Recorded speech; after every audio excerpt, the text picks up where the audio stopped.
राज्याचे मुख्यमंत्रीपद 2.5 वर्ष राखलेल्या ठाणे जिल्ह्याचे 2024-25 या वर्षातील विविध मार्गांनी जमा झालेले महसुली उत्पन्न 1,699 कोटी रुपये होते.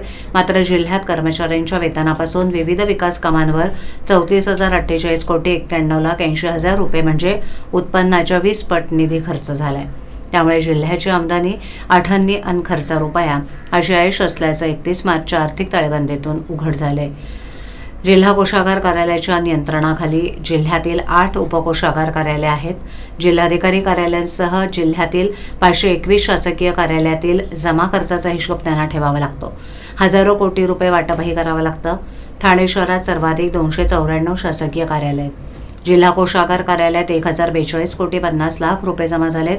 पण विविध विकास कामांवर जिल्ह्यात सर्वाधिक म्हणजे 30,900 कोटी रुपये ठाण्यात खर्च झालेत. कोकण भवन कोषागार कार्यालयाकडे 217 कोटी 37 लाख रुपये उत्पन्न जमा झालं. जिल्ह्यातील कल्याण तालुक्यात 619 कोटी 8 लाख रुपये खर्च झाले.